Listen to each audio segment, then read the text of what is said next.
जन भली के गाड़ी भली, सड़क कहती है कि सुरक्षा भली। भारत में सड़क दुर्घटनाएं एक गंभीर सामाजिक समस्या बन चुकी है, जिसमें हर वर्ष हजारों लोग अपनी जान गंवाते हैं। इससे निपटने के लिए सख्त कानूनों का होना बहुत जरूरी है, जो है भी, और उसी के साथ यदि सब नागरिक अपनी नैतिक जिम्मेदारी समझकर सड़क नियमों का पालन करना शुरू कर दें, तो काफी हद तक हम इस सड़क दुर्घटनाओं के जाल से बच सकते हैं। और आज आप सबको इसी से अवगत कराने के लिए हमारे साथ मौजूद हैं। बिल्कुल सविता जी, ये महत्वपूर्ण विषय जो आज हमने रखा है अपने आज के पॉडकास्ट कार्यक्रम में, और इस विषय से संबंधित जानकारी जो विस्तार में बताएंगे, हमारे बीच में है छतरपुर यातायात प्रभारी श्री बृहस्पति कुमार साकेत। आज हम चर्चा करेंगे सड़क सुरक्षा से जुड़े विभिन्न नियमों पर। बहुत बहुत स्वागत है सर आपका आकाशवाणी छतरपुर के स्टूडियो में। बहुत बहुत धन्यवाद आपका कि आपके बीच आप लोगों ने मुझे बोलने का मौका दिया। सर, हम जब बेसिक नियमों की बात करते हैं तो हमें बेसिक नियमों को ही नहीं समझते कि सड़क पर चलने के क्या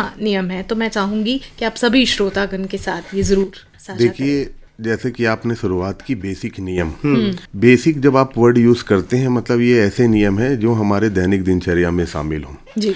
रही बात सड़क संस्कृति की, हम आज के हमारे जीवन में, हमारे परिवार में बच्चों को एक पारिवारिक संस्कृति तो बहुत अच्छे से दी जा रही है। उनको दिन प्रतिदिन की दैनिक दिनचर्या को इस तरीके से उनके व्यवहार में शुमार किया जा रहा है कि उनकी आदत बन चुकी है। अब जरूरत है उन्हीं परिवार में उन्हीं सदस्यों को, अपने बच्चों को, युवा को एक सड़क संस्कृति देने के लिए। सड़क संस्कृति एक ऐसा व्यवहार है, एक ऐसा आचरण है जिसको हम नियम न माने, ट्रैफिक रूल्स को हम माने एक basic rules, basic etiquettes of life, एक आचरण माने। अगर हम इसको भी हमारे दैनिक दिनचर्या, पारिवारिक संस्कृति की तरह अपने जीवन में शुमार कर लेंगे, तो फिर हमें यातायात नियमों की पाठशाला की आवश्यकता नहीं पड़ेगी। ये लोगों के जीवन में आत्मसार हो जाएगा, तो अपने आप लोग इसका अनुसरण करने लगेंगे। तो अब चूंकि आज के परिवेश में सड़क दुर्घटनाएं एक गंभीर विषय है, रोड एक्सीडेंट्स दिन पे दिन बढ़ते जा रहे हैं, और हमारे देश में रोड एक्सीडेंट्स के कारण मृत्यु दर भी बढ़ता चला जा रहा है। तो ये बड़ा गंभीर मुद्दा है, और अब अगर हमें अपने आप को कंट्रोल करना है, दुर्घटनाओं में कमी लानी है, तो एक अच्छी सुसज्जित सुरक्षित सड़क संस्कृति का आगाज होना बहुत जरूरी है। जी बिल्कुल। अक्सर देखा जाता है कि लोग मोबाइल का यूज सड़कों पे बहुत ज्यादा करते हैं, तो ये किस हद तक घातक हो सकता है? देखिए, जैसा कि हमें पता है कि हम लोग आजकल गैजेट सोसाइटी में रह रहे हैं। ये जो इरा है, ये गैजेट इरा है जी। और मोबाइल हमारे जीवन का एक विशेष अंग हो गया है। लेकिन ये उतना जब तक जरूरी है जब तक हमारे जीवन में किसी प्रकार की निगेटिविटी इसके साथ नहीं आती। हम इसका उपयोग इस तरीके से ना करें कि ये हमारे जीवन रक्षा की जगह हमारे जीवन का काल बन जाए। बिल्कुल।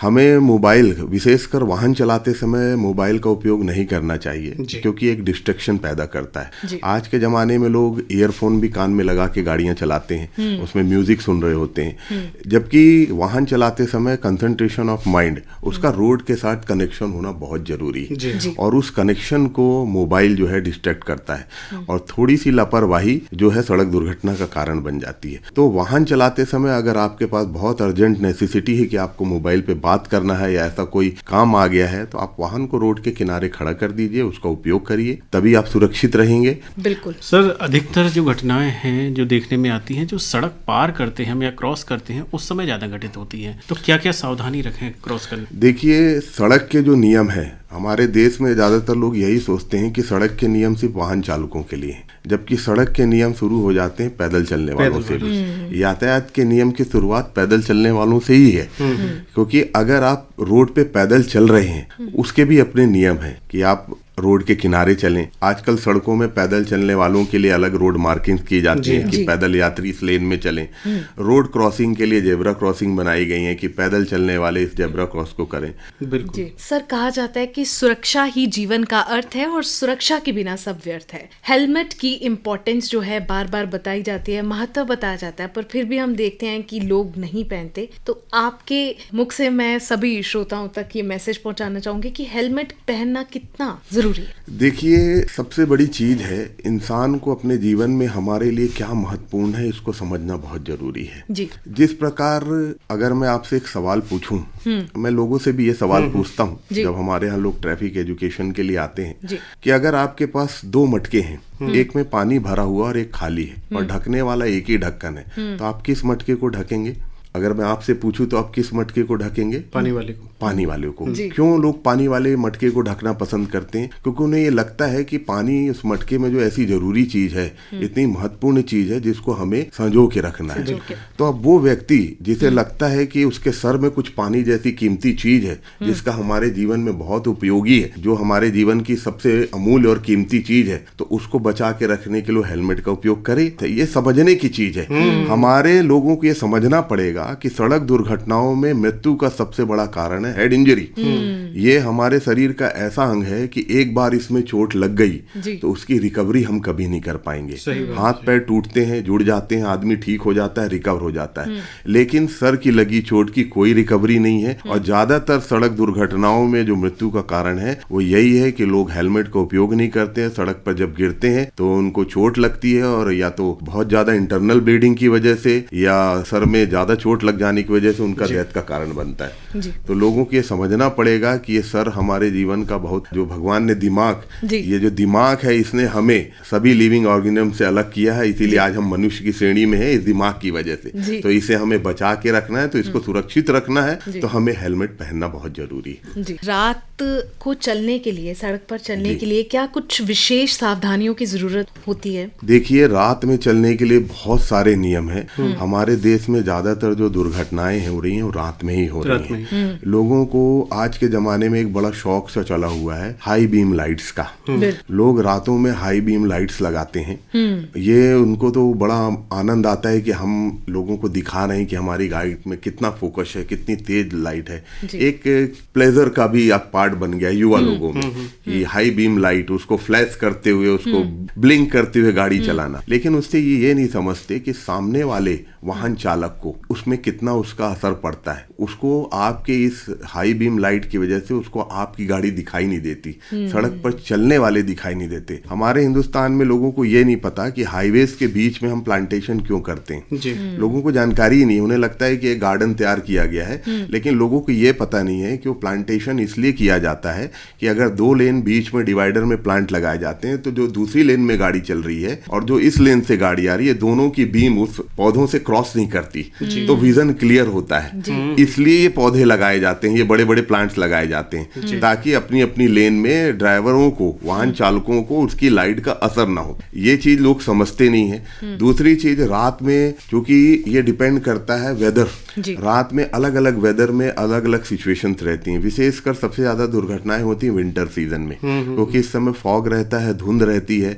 लोगों को ये नहीं पता कि गाड़ियां जब चलाएं तो इस समय हमारी पार्किंग लाइट्स ऑन होना चाहिए, चारों इंडिकेटर ब्लिंक करना चाहिए, आपको जो हेडलाइट हमेशा ऑन होना चाहिए, गाड़ी कभी ओवरटेक ना करें। आप कोहरे में चल रहे हैं तो धीरे धीरे अपनी गाड़ी को एक लेन में चलाते रहें, स्पीड कम रखें, तभी आपकी विजिबिलिटी जो नियरेस्ट वाहन होगा वो आपको दिख पाएगा।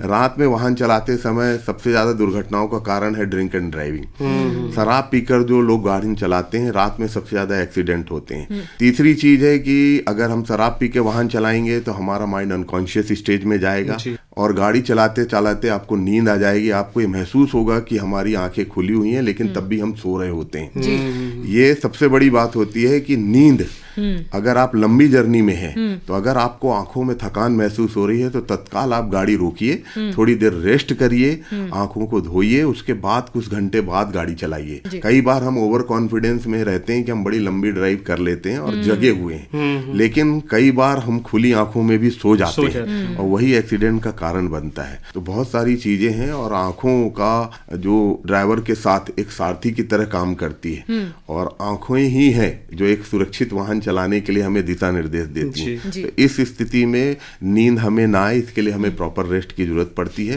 मुझे लगता है सर ने बहुत अच्छे तरीके से बताया कि अपने साथ साथ दूसरे का भी ध्यान रखना है, हमें एक्टिव होके चलाना है और खास तौर पे नींद जब आए तो उसका ध्यान रखना। जैसे एक्टिव होने की बात हुई है तो अभी हम देखते हैं शहरों में कि जो युवा पीढ़ी है जो बाइक को स्टंट करके ले जाती है, साइड से कट निकाल के ले जाती है, तो ऐसे लोगों से दूसरे को बहुत खतरा हो जाता है कि वो गिरने के चांस हो जाते हैं, कट लगने के चांस हो जाते हैं। तो ऐसे लोगों को कैसे क्या आइडेंटिफाई करते हैं, स्पेशली छतरपुर शहर में? देखिए, हमारे जिले में तो हमने इसके लिए एक पैटर्न बना रखा है। आजकल रील्स बनाने का बहुत चलन है। आजकल बच्चे स्टंटबाजी के लिए हाईवेज में जाते हैं, वहां पर स्टंट करते हैं और हाईवेज इतना रिस्की है क्योंकि वहाँ किसी भी वाहन की मिनिमम रफ्तार जो है 100 पर आवर किलोमीटर के हिसाब से होती है, और वहाँ पर ये लोग बीच रोड में स्टंट करना, लहराते हुए गाड़ी चलाना, अलग अलग तरीके, ये सब रील बनाने और अपने आप को एक्सपोज करने के लिए इंस्टाग्राम, ये क्यूरियोसिटी युवा पीढ़ी में एक तरीके की जनरेट हो गई है। लेकिन इससे सड़क दुर्घटनाएं भी बढ़ी हैं इन हरकतों से, क्योंकि हमने हमारे जिले में इसका एक पैटर्न अडॉप्ट किया है। हमने एक अपील जारी की थी जिसमें हमने हमारा नंबर लोगों को जनहित में जारी किया कि कहीं भी इस तरीके के आपको स्टंटबाज लड़के या रील बनाते हुए नजर आए, उसका हमें वीडियो और गाड़ी की हमें फोटो भेजें। और उसका इतना सकारात्मक असर हुआ, जिस दिन से हमने ये अपील जारी की, हमें प्रतिदिन अनगिनत वीडियो कॉल्स उनके और रील्स जो है, मैसेजेस जो है, फोटोज जो है, वो लोग हमें भेज रहे हैं। और ऐसे बच्चों को हम बुलाते हैं, उनको पकड़ते हैं, फिर उनका बिफोर आफ्टर बनाते हैं कि, और फिर उनको समझाते भी हैं, और उन्हीं के मोबाइल्स के से ही उन्हीं की रील अपनी गलती को एक्सेप्ट करते, उन्हीं के उसमें डालते हैं, रील्स में अपलोड कराते हैं। इससे क्या है, उनपे एक मनोवैज्ञानिक असर पड़ता है, वो ज्यादा गिल्टी कॉन्शियस होते हैं, उन्हें इस बात का आभास होता है कि हमने गलती की है, और इस तरीके से दूसरे युवा जो है जो स्टंट करते हैं उनपे भी सकारात्मक प्रभाव पड़ता है कि नहीं, अगर हम इस तरीके की हरकतें करेंगे तो हमारे साथ भी ऐसा होगा। जी हाँ, जी हाँ। तो कई तरीके हैं, लेकिन युवा पीढ़ी को इन सब चीजों से बचना चाहिए, यही हमारी उनसे अपील है। जी। ट्रैफिक में सबसे बड़ी समस्या हम देखें, यहाँ छतरपुर की बात करें, पार्किंग सबसे बड़ी बाधा बनती है। पार्किंग की वजह से ट्रैफिक भी बढ़ता है, एक्सीडेंट भी होने की संभावना बढ़ती है। तो पार्किंग को लेकर क्या मतलब आपके विभाग द्वारा किया जाए? देखिए, मैं हमेशा ट्रैफिक को लेकर एक बात कहता हूँ कि हम लोग हमेशा एक शब्द का इस्तेमाल करते हैं, this is the traffic management. हम लोग इसको मैनेजमेंट क्यों कहते हैं? बड़ी एक सिंपल सी डेफिनेशन है मैनेजमेंट की, when planning fails management starts. Simple सी बात है कि ट्रैफिक डिपेंड्स करता है इंफ्रास्ट्रक्चर पे भी, और इंफ्रास्ट्रक्चर अगर वीक है तो फिर ट्रैफिक मैनेजमेंट वहाँ टफ हो जाता है। लेकिन चूंकि हम इस बात का बहाना नहीं ले सकते कि यहाँ पार्किंग्स नहीं है, यहाँ पर रोड नहीं है, तो हम वहाँ पर ट्रैफिक मैनेज नहीं करेंगे। लेकिन हमारा काम रहता है कि जितने भी हमारे पास रिसोर्सेज अवेलेबल, उनका बेस्ट यूटिलाइजेशन हम लोगों को दे पाए। और हम यही चाहेंगे कि हमारे देश में जो लोग भी हैं, अगर आपको कभी भी रास्ते में इस तरीके की, सिर्फ इसलिए नहीं कि आपको एक राशि का लाभ लेना है, मानवता के नाते भी हमें लोगों को बचाना है, क्योंकि हमारे देश में जो सबसे बड़ी समस्या आज के समय में है सड़क दुर्घटनाओं में मृत्यु दर। जी हाँ, जी। ये मृत्यु दर, जितना अपराध से लोगों की मृत्यु नहीं हो रही, जितना मेडिकल हेल्थ इश्यूज के कारण डेथ नहीं हो रही, उतना रोड एक्सीडेंट्स में हो रही। अगर आप देखेंगे तो भारत देश में एक साल में लगभग 9.5 लाख लोगों सड़क दुर्घटनाएं होती हैं, और इस सड़क दुर्घटनाओं में 60% लोगों की डेथ हो रही है। मतलब कितना बड़ा लॉस है। और इस सड़क दुर्घटनाओं में जो सबसे ज्यादा रेशियो है मृत्यु दर का, वो युवा लोगों का है। तो ये क्षति पूरे देश के लिए क्षति के समान है, क्योंकि राष्ट्र निर्माण में हमारे युवा विशेष योगदान देते हैं, और उनका यूं चले जाना सड़क दुर्घटनाओं में एक बड़ी क्षति होती है। और हमें इसे कंट्रोल करना है, और लोगों को इस बात के लिए प्रेरित करना है कि ज्यादा से ज्यादा घायल व्यक्तियों की मदद करें। और दूसरा एक प्रकरण है hit and run. Hit and run के मामलों में राहत राशि देने का विशेष प्रावधान है। अगर कई बार ऐसा पाया जाता है कि रास्ते में लोग एक्सीडेंट करके भाग जाते हैं, व्यक्ति पहचान नहीं पाता कि कौन टक्कर मार गया, किसने एक्सीडेंट कर दिया, तो ऐसे केसेस में जो पीड़ित परिवार है, अगर 30 दिनों तक उसका केस अज्ञात है, मतलब अगर हमने आइडेंटिफाई नहीं कर पाए हैं थाना स्तर पे कि किसके द्वारा टक्कर की गई, तो तत्काल उसके प्रकरण को जिला कलेक्टर कार्यालय राहत राशि के लिए भेजा जाता है, जिसमें अगर उस एक्सीडेंट में हिट एंड रन के मामलों में मृत्यु हुई है तो शासन द्वारा उसे 2 लाख रुपए मिलते हैं, और अगर ग्रीवियस हर्ट है, गंभीर रूप से घायल है, तो उसको वहां पर 1 लाख रुपए की राशि की मदद मिलती है, और सामान्य चोटों के लिए 50,000 रुपए। इनको कोई ऐसा रूल मत समझिए कि आपको परेशान करने के लिए या आपको प्रताड़ित करने के लिए बनाए गए, ये आपकी जीवन रक्षा के लिए बनाए गए। इन नियमों को अपने जीवन में आत्मसार करें, एक व्यवहार की तरह, एक आचरण की तरह आत्मसार करें, तभी आप सुरक्षित रहेंगे और भविष्य में एक अच्छी सड़क संस्कृति का आगाज आप कर पाएंगे। बिल्कुल। बहुत महत्वपूर्ण जानकारी हमें मिली आज छतरपुर यातायात प्रभारी श्री बृहस्पति कुमार साकेत जी से, और उम्मीद करती हूँ कि आप सब ने इस पॉडकास्ट को बहुत ध्यान से सुना होगा, और सुनने के बाद आप इन सभी चीजों को अपनी जिंदगी में फॉलो करेंगे, ना केवल खुद की रक्षा के लिए, अपने परिवार और अपने आसपास की रक्षा के लिए भी। आप हमारे स्टूडियो में आए, आपका बहुत बहुत धन्यवाद sir. Thank you so much.